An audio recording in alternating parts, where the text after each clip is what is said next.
Hello, all you positive heads out there. It's so good to be back with all you beautiful reflections of the one source consciousness that creates and animates all things.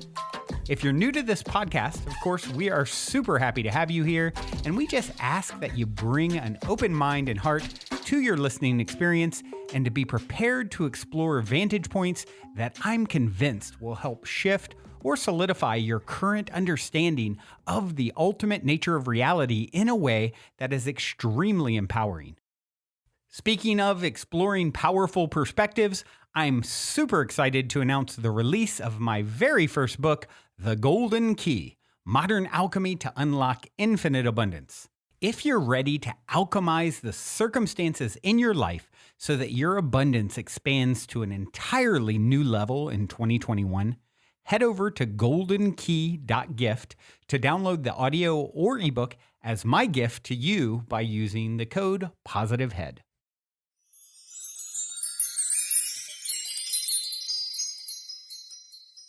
All right, all you positive heads, welcome. Welcome one and all. I am ever so grateful that you've joined me today on yet another beautifully magical day in this crazy world that we live in. You know, I had a really interesting session a few weeks ago that I want to share with you guys today because it happened to be Earth Day. And this session was just the perfect Earth Day session if I could have ever asked for one. And for any of you who don't know what I'm talking about when I say session, I practice Dolores Cannon's method of hypnosis called QHHT, or quantum healing hypnosis technique. And it's really fun because I get to help people explore all of these different memories that they have of their other existences. We all exist on multiple different dimensional levels at this one time. Everything is happening now. And when we go deep into a state of trance, we have access to all of this information. And so it's really fun. I never know what I'm going to get. I certainly don't know what's going to happen. And weird things can happen when we do these sessions because this is energy work. And we're working with other beings on other dimensional levels. And so they have a way of interfering when they want to. And so at the beginning of the session, I sit and I talk with the client for a good, usually up to about a couple hours. And we talk about their life and what's going on and all sorts of things. Well, my phone is typically off and so is theirs. Well, this specific day, my phone, while being off, ringer off, everything off, decided to turn itself on, turn on my Pandora, and played a song right in the middle of when we were talking. And both the client and I recognized that there was a message in that lyric. And that lyric exactly was, and of course, I'm going to play this song for you at the end of today's show.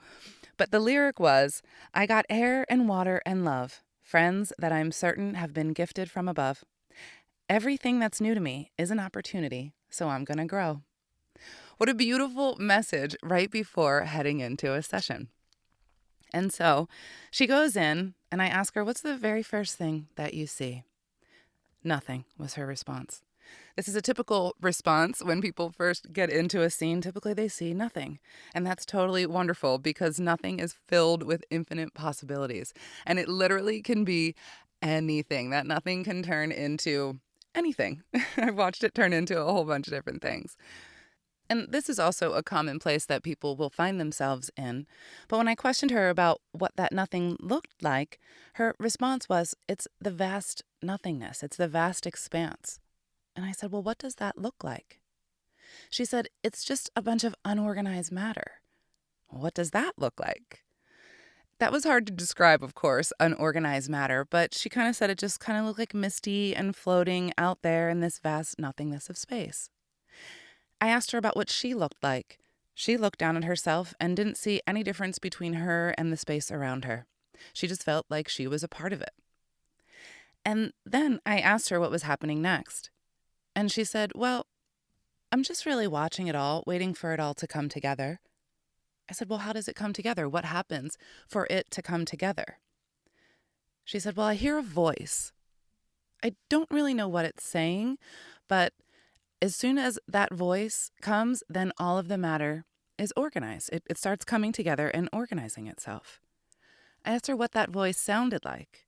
And the best way she could describe it was an ocean wind, like a really strong wind that kind of sounded like the ocean, and thunder at the same time. Now, what's really amazing about that is when you look at how creation is formed. That first line in the Bible, in the beginning was the Word, right? And so that Word is the focus that creates the organization out of all of that unorganized matter. And she had the opportunity of hearing that voice and watching all of this matter come together. And then I had her describe to me what it looked like as it came together and as it formed. And she said, well, it just looks like a big ball, just like a big sphere. And as we're talking, the scene is becoming more and more clear to her. And she says, oh, I think this is Earth. So sorry for all you flat earthers out there. Every time I do a session and people see the Earth from this perspective, it's always a sphere, always a sphere. Okay, enough of that. So she's looking at this Earth being formed. And then I asked her what happens next. And she said, well, now the land is separating from the water. And then I'm making the mountains and the trees. And I asked her, well, exactly how do you do that? How do you create the mountains and how do you create the trees? And she corrected me. And she said, oh, I'm not creating it. I'm organizing it. Big difference. I'm organizing it. She's taking all of the unorganized matter with her focus and organizing it into what she wants, what she desires, what she thinks will be fun and pretty and exciting. So she decided to make mountains and trees. And she happened to be doing this in the Alaska area.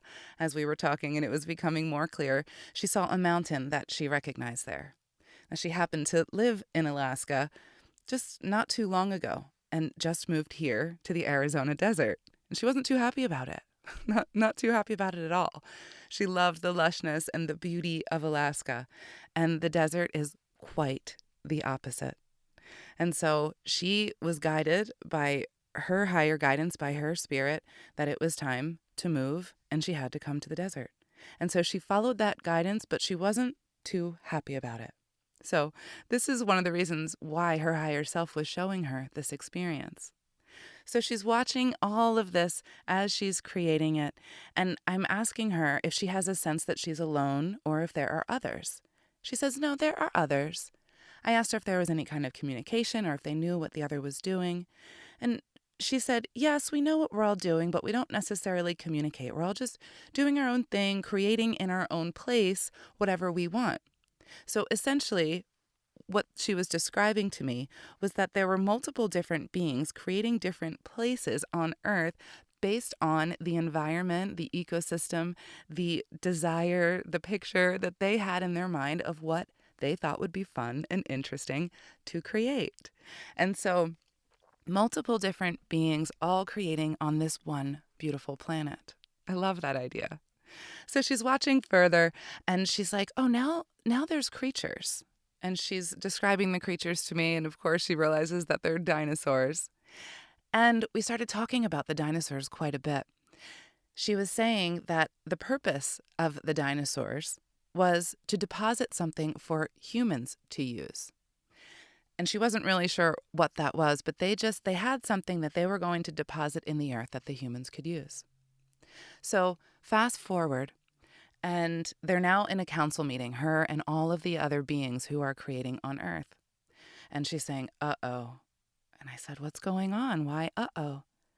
Well, it looks like the dinosaurs aren't working out. And I said, why not? What's happening with them? Well, they're eating the humans. And that wasn't the plan. We can't have them eating the humans. So they're going to have to go. I said, well, it's not that great that they're eating the humans, of course, but why do they have to go? Why do the dinosaurs have to go and not the humans? Well, this planet was intended to be a planet where the humans could come and evolve, where they could learn and grow. And the dinosaurs are preventing that because they're keeping the humans in survival mode. And humans can't grow and evolve if they are stuck in survival mode. And so, unfortunately, we're going to have to do something about it and get rid of the dinosaurs. And so natural disaster was created so the dinosaurs would no longer be, and so that the humans would have a nice, easier place to evolve where they weren't completely stuck in survival mode. That was the intention. It seems as if we humans always wind up getting ourselves back into survival mode some way or another. We can see that right now in our world.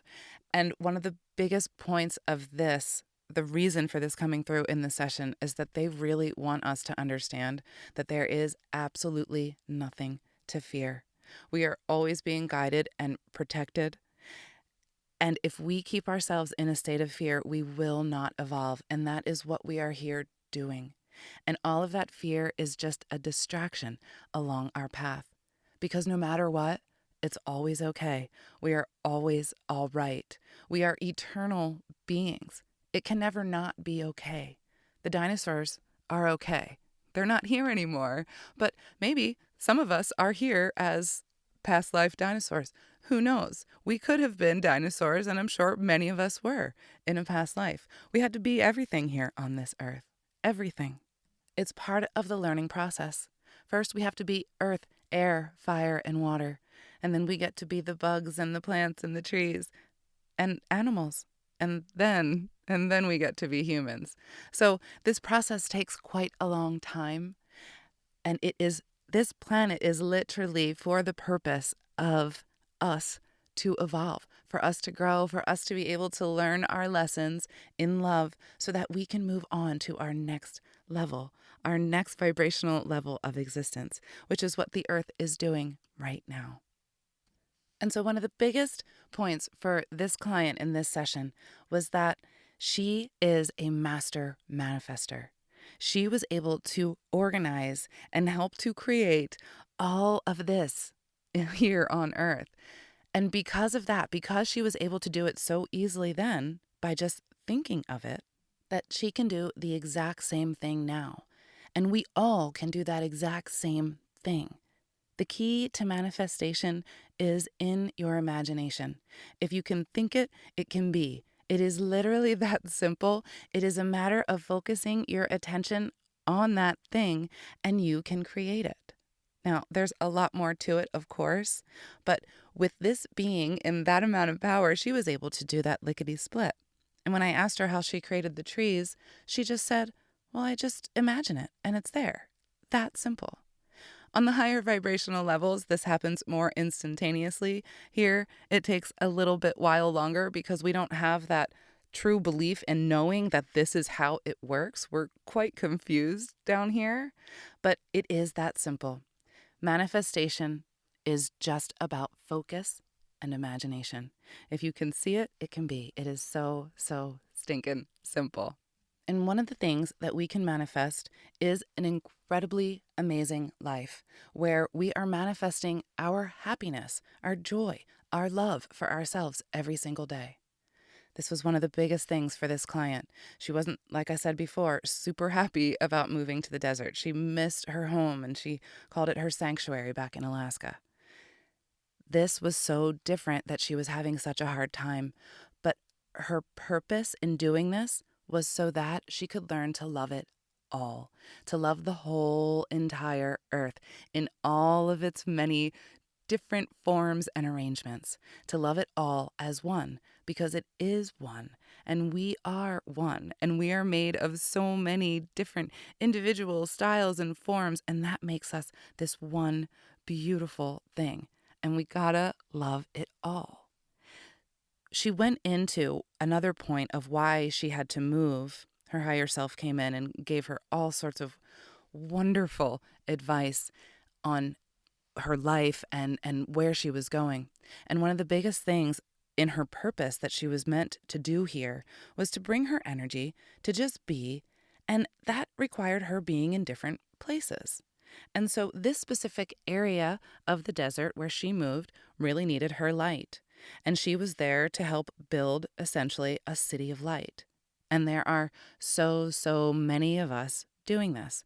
When we're called to move to a different area for one reason or another, it's because our light is needed in that area. Many people who have this purpose or this soul job are called grid workers because the light needs to be in certain places along the grid for different energetic reasons. So she was meant to be in the desert to help create this city of light. Such a beautiful job. And having that understanding and knowing that she can manifest anything, she was told that she can manifest her sanctuary right here in the desert in the same exact way that she did back in Alaska. But the whole point is to learn to love it all. Because all of the strife and all of the conflict that's ever happened on this planet is because we're not loving it all, or we are not allowing ourselves to see another perspective. The reason why she had to go to this specific city was because this town had been energetically disturbed, essentially, because of all of the bloodshed that had happened in Native American times, because of all of the fighting and all of the war. This town had suffered energetically, so its light needed to be built. And I asked more questions about why that fighting had to occur.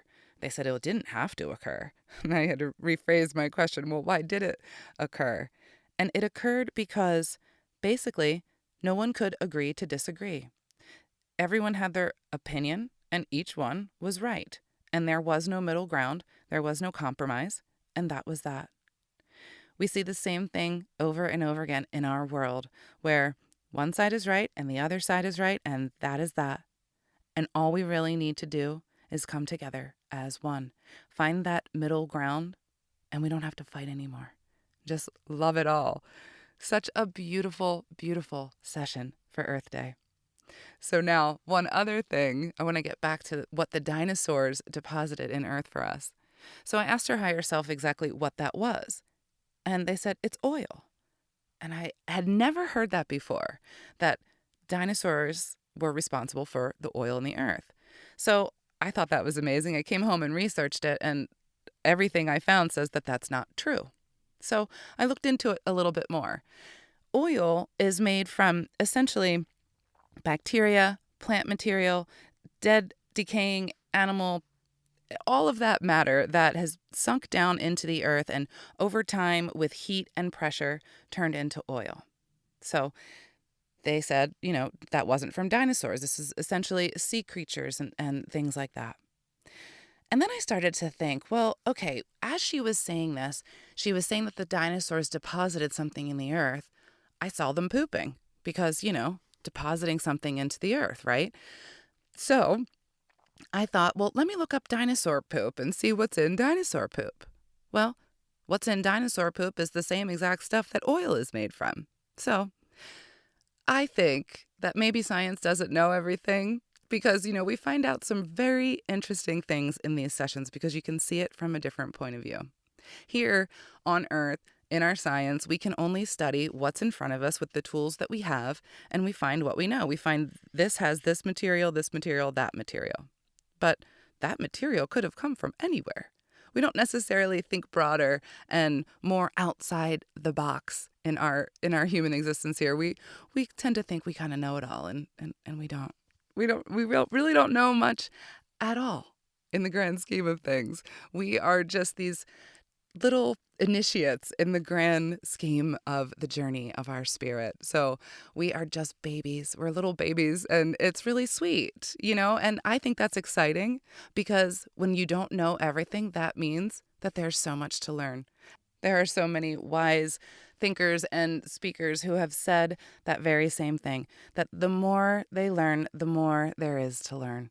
It is such a wonderful realization to have that really there is so much that we don't know. There's not a single human in existence that knows it all.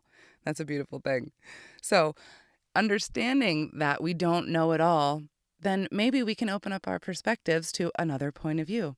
And we don't have to stick our heels in the ground and fight over what I think is right, and that person doesn't need to fight over what they think is right because maybe there's other things to consider. And the biggest thing to remember to consider is that there is only one of us here. And if we're fighting with another, we're just fighting with ourselves. And the more we can learn to love it all, to love the entire whole, you love that other, you love yourself even more. So if we remember to focus on the love, we will manifest more of that in our lives, because manifestation is all about focus. And if you want to add a word in there too, that would be even more powerful.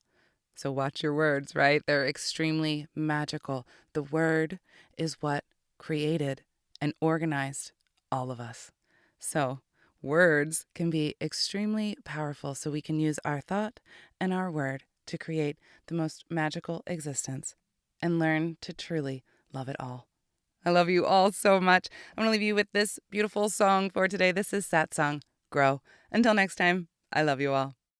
Also, before we cue up today's song, as a quick reminder, don't forget to download the Golden Key audio or ebook as my free gift to you at goldenkey.gift using the Golden Key code POSITIVEHEAD.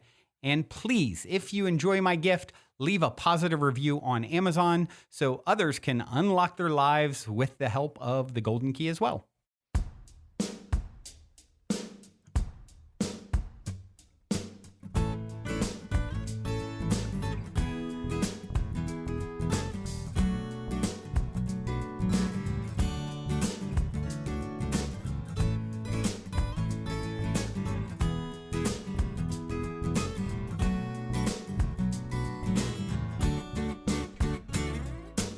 These are the times we've been stuck in, feeling out of luck. And sometimes it's even hard to give a fuck, man. But honestly, I know it builds character, even when they stare at you. Keep your head up, don't let them carry you. A beautiful life, although the money coming slow. Remember, slow better than no. Remember, love better when it glow. Together we will grow, and the things are getting better, I know. So when the sun's shining, low, be fine and right on time. Yeah, all be fine, and you can bet your last bottom dollar that if the rain shut me down today, you won't be back tomorrow. I'll keep on singing my songs, giving thanks and praises, letting it be heard that I'm grateful for these days. There is not a man alive who could make me feel poor, cause what I got is worth much more. I got air and water and love, friends that I'm certain were gifted from above, and everything that's new to me is an opportunity, so I'm gonna grow.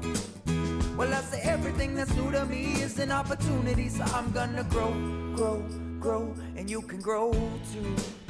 Now, brethren, you can grow too, yeah. I say that you can grow too, yeah.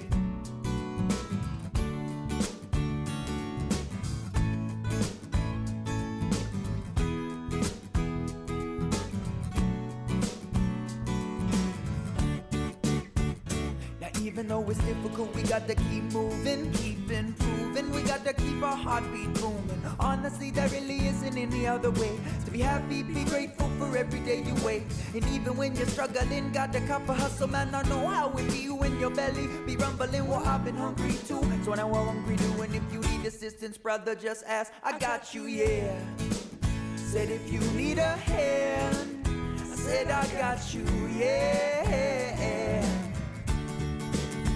Keep us singing my songs, giving thanks and praises, letting it be heard that I'm grateful for these days. There is not a man alive who could make me feel poor, cause what I got is worth much more. I got air and water and love, friends that I'm certain were gifted from above, and everything that's new to me is an opportunity, so I'm gonna grow.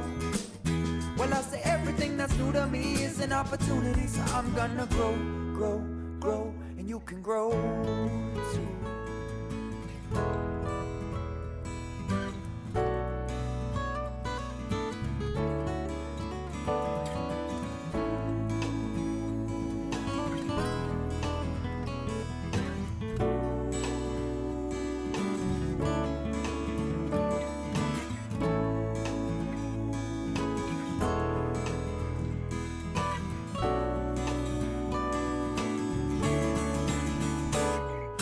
To fight, beg, borrow, and steal. My ego was so big that I couldn't even kneel. But now I do it daily, maybe, just maybe. This is what saved me, I did away with crazy. I stay humble like a flower growing through the concrete. Be thankful for everybody that I get to meet. Be patient and forgiving as much as I can. But I give myself grace cause I am only a man. Only got two hands, but I'ma use both of them. Wrap them around my neighbors just to let them know I know when I'm hugging on my family, we growing every day. And I pray that we all grow this way. We keep us singing our song, giving giving thanks and praises, letting it be heard that I'm grateful for these days.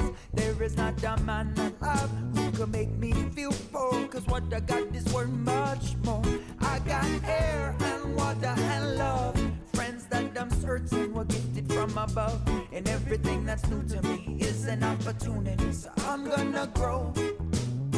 Well, I say everything that's new to me is an opportunity, so I'm gonna grow, grow, grow, and you can grow too.